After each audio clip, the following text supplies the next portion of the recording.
dans la civilisation islamique. Oui. Toute l'œuvre de Ben Nabi tend à prouver la possibilité de ce nouveau cycle. Toute son œuvre, toutes ses idées tendent à cela. À ce jour, aucune civilisation n'a pu renouer avec un nouveau cycle. L'égyptienne a certes connu plusieurs périodes de décadence, mais elle ne fut que politique et non pas réellement entamé la dynamique de la société. La période de l'histoire de la civilisation occidentale, appelée à tort Renaissance, ne renouait pas nullement avec la civilisation romaine, à substrat grec, mais les historiens ont voulu singulariser une période qui a connu une grande floraison artistique et les premiers pas d'une véritable science occidentale. La Renaissance en Occident, c'est une phase de la civilisation occidentale. Ce n'est pas une renaissance, c'est un développement, une expansion de la civilisation occidentale. Ben Nabi a commencé son œuvre par un livre à part, le phénomène coranique, où il prouve, selon les critères des sciences humaines, que le Coran ne peut être du prophète et qu'il est d'origine non humaine, c'est-à-dire divine. Ça, il fait appel à la psychologie, au moi mohammedien, pour montrer que le prophète ne pouvait être l'auteur du Coran. L'idée islamique, donc il le prouve ainsi, comme ça, je dis toujours prouvé, n'est-ce pas, selon les critères toujours des sciences humaines. Il prouve que l'idée islamique est authentique. Le problématique qui se pose maintenant relève de son efficacité sociale. Toute sa pensée véhiculée dans le reste de ses ouvrages, c'est voulu les prémices d'une nouvelle science qu'il appelle le renouvellement de l'alliance. Ça, c'est pour mettre un point, bien sûr, avec les origines spirituelles de l'islam. Destiné à comprendre les mécanismes de la civilisation et à forger des instruments de transformation sociale pour un nouveau cycle de civilisation. Dans ses ouvrages, Malik Benabi évoque à de nombreuses reprises les exemples à la fois japonais, indiens, chinois. En quoi les expériences chinoises, japonaises, indiennes sont-ils une source d'inspiration chez Malik Benabi? Oui, les exemples japonais de la fin du XIXe siècle et chinois depuis les années 50 ont été une illustration de la thèse de Ben Nabi, mais n'ont pas été une source d'inspiration. On date généralement le début de la Nahda islamique de l'arrivée de Napoléon en Égypte, à la charnière des XVIIIe et XIXe siècles. Elle fut d'abord politique et économique avec l'avènement du vice-roi d'Égypte, Mohamed Ali, et les Tanzimat ottomanes de 1839, puis culturelle, après la révolte des Sipahs.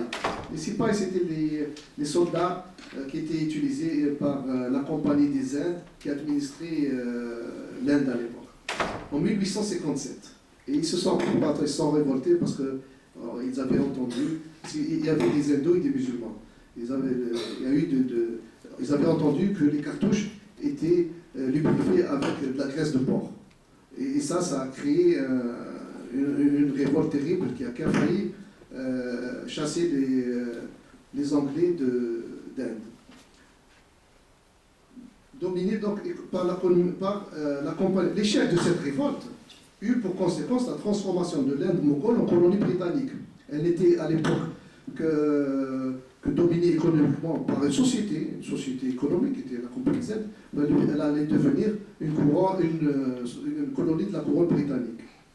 Benabi pense que la Nahda s'est fourvoyée dans une impasse en pensant que pour faire une civilisation, il suffisait d'acquérir ses produits. Et cette néfaste idée court toujours. Nous le voyons dans le golfe arabo-persique, où cette idée est très ancrée. Benabi a eu des mots très durs pour fustiger ce trait d'esprit qui nommage le joséisme et l'entassement. Elle s'est aussi engluée intellectuellement dans des traités de justification et d'apologétique que nous subissons encore de nos jours. On n'a qu'à voir, quand il y a des attaques contre l'islam et les musulmans, toute l'énergie des intellectuels va se perdre en défense et en apologétique pour répondre à ces attaques. Il compare la Turquie, cœur de l'Empire ottoman et du monde musulman, avec le Japon, qui a commencé son renouveau en même temps que l'Empire ottoman avec l'avènement de l'ère du Meiji. L'ère du Meiji, c'est au Japon, chaque empereur crée une nouvelle ère. Ils n'ont pas une sens, ils n'ont pas Romain que nous avons nous ici, nos musulmans, même occidentaux, le temps linéaire. Eux, comme dans d'autres civilisations, quand il y a un nouvel empereur, un nouveau roi, c'est une nouvelle ère qui manque. On va dire, nous sommes de l'ère X de 30 ou 20 ou 15 de l'empereur un tel ou du roi un tel. L'ère Meiji. L'ère Meiji, vers 1868.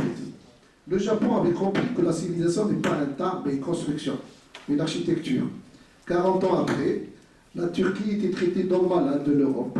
Et la puissance japonaise, qui venait d'infliger à une puissance européenne, la Russie, une sévère défaite en 1905, faisait craindre le péril jaune. Ben Ali avait aussi dans la révolution chinoise de Mao une profonde catharsis destinée à débarrasser l'homme chinois des idées mortes qui le ligotaient pour en faire un agent libre de son destin. Quant à l'exemple indien, il n'était pas pertinent à l'époque. Il s'est surtout intéressé au concept de non-violence développé par le Mahatma Gandhi. Je voudrais revenir sur un philosophe de l'histoire que vous avez cité tout à l'heure, Spengler. En quoi un penseur comme Malek Benabi diffère-t-il de philosophes de l'histoire comme un Ibn Khaldoun, un Spengler ou un Toynbee? Ce sont ces philosophes de l'histoire qui ont nourri sa réflexion. Sa pensée s'est forgée dans ce domaine par les critiques qu'il a apportées à leur théorie et par le dépassement original qu'il construit. Il a repris à Ibn Khaldoun la notion de cycle, fortifiée par la vision de Nietzsche de l'éternel retour. Cependant, il a estimé que la motivation de la Asabiya, esprit de corps, était insuffisante et ne correspondait qu'à la fonction intégration. Et ignorait, la théorie de Khaldoun, les deux fonctions essentielles de tension et d'orientation. Pour Spengler, le mot civilisation ne recouvre pas le même fait socio-historique que pour Ben Ali. Il donne le nom de culture, les grandes cultures dont il dénombre 8, Spengler, à l'éclosion et à l'apogée de ce que Ben Ali appelle la civilisation. La civilisation, pour Spengler, est la phase de la décadence de la culture. Et son champ de signes avance à mort inéluctable, car pour lui, elles subissent la dure loi de tout organisme vivant. Ben Ali critique le déterminisme de cette pensée qui n'interroge pas l'essentiel, c'est-à-dire les facteurs de la genèse de la culture, c'est-à-dire Ben Ali appelle lui civilisation. Cependant, il a fait sienne les typologies des civilisations de Spengler, qui les classe en celles qui possèdent une culture de civilisation et celles qui possèdent une culture d'empire. À titre d'exemple, Ben Ali voit dans la première catégorie, c'est-à-dire la culture de civilisation, la civilisation grecque et la civilisation islamique. Et dans celle de culture d'empire, la civilisation romaine et la civilisation occidentale qui avait pour but uniquement la domination. Il a inventé le concept de champ d'étude, ère géographique, où les faits de civilisation deviennent pertinents à Toynbee. Par exemple, il n'existe pas de civilisation française, anglaise ou allemande, mais une civilisation occidentale qui les englobe. Toynbee voit la genèse de la civilisation comme une riposte à un défi donné. Par exemple, la civilisation égyptienne, les peuplades qui étaient plus à l'ouest, il y a eu un cataclysme géologique où l'assèchement, la désertification de l'endroit où ils étaient. Nous savons que le désert du Sahara était verdoyant il y a 4000 ans comme ça. Et donc, ce défi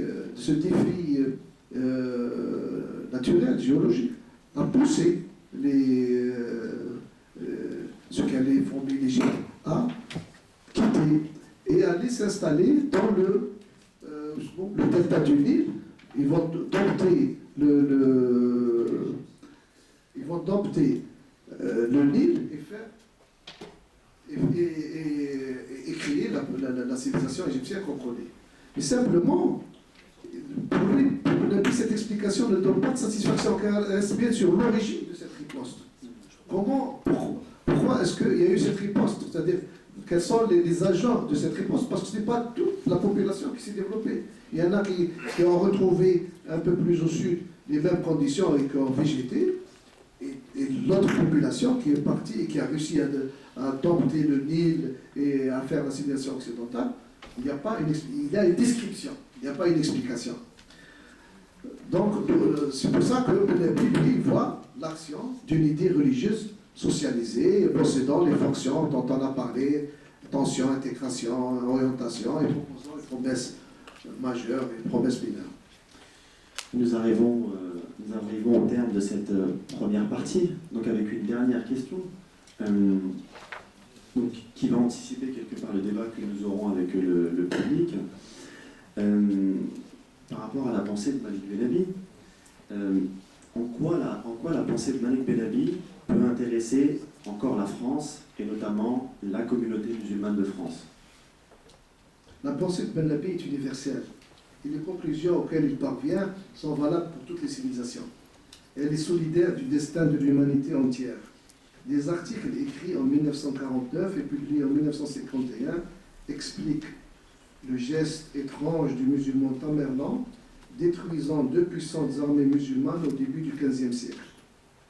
Celle de l'Ottoman Bayezid, occupant l'Anatolie et les Balkans, et celle de la Horde d'Or, dont le royaume s'étalait sur une grande partie de la Russie d'aujourd'hui. Elle s'apprêtait à déferler sur l'Europe, ce qui aurait pu stopper net sa renaissance.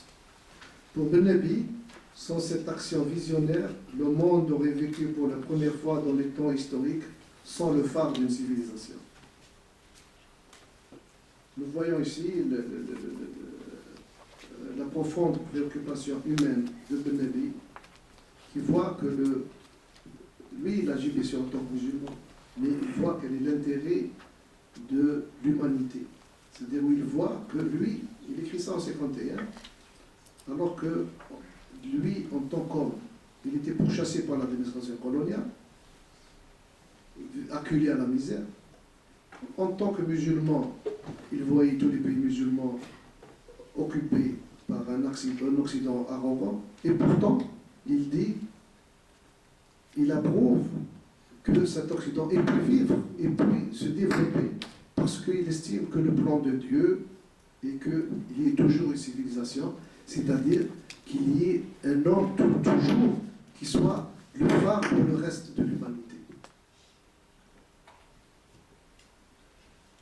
Nous sommes actuellement dans une phase semblable, mais avec une acuité plus grande, car pour la première fois, le destin de l'humanité est éteint, du fait de la technologie qui a rapproché le monde. Il n'est plus possible au peuple de s'isoler les uns des autres. Le dénouement heureux du drame humain ne se réalisera que dans le cadre d'un mondialisme, terme que nous pensons forgé par Benabi en 1951, soucieux de l'intérêt de tous, à la différence de la mondialisation qui fait du monde une jungle. Spengler a dénombré les signes culturels de la décadence d'une civilisation. Manque de créativité, la fin du grand style dans les arts, épuisement de la pensée, effacement de la science au profit de la technique. Deuxièmement, recul ou absence de la foi suppléée parfois par une religiosité et troisième, crise des valeurs. Nous avons l'impression que Spengler décrit l'état de l'Occident actuellement mieux que celui qu'il voyait il y a un siècle. Face à cette situation, la relève d'une nouvelle civilisation est-elle à l'horizon? Il estime que le Japon n'a pas construit une nouvelle civilisation, mais a fait sienne de l'Occident en l'aménageant à sa culture, lui donnant ainsi une coloration locale. Il n'a pas connu le tournant qu'a pris la Chine dans les années 80, et nous pensons qu'il aurait le même jugement que celui porté sur le Japon. Nous croyons que l'Inde de ce début du XXIe siècle est sur la même voie. L'Occident est actuellement dans la situation de l'Empire romain, après l'édit de Caracalla en 212, où toutes les possibilités spirituelles et civilisationnelles sont ouvertes. Mais un empire dont l'influence s'étend au monde entier. La frontière entre le eux et le nous, c'est-à-dire doit être définitivement abolie dans l'esprit des musulmans pour permettre à l'islam d'assumer sa vocation par l'instauration de la première civilisation universelle. Qui mieux que la pensée de Ben Nabi pouvait ouvrir pareille perspective? Voilà, je vous remercie.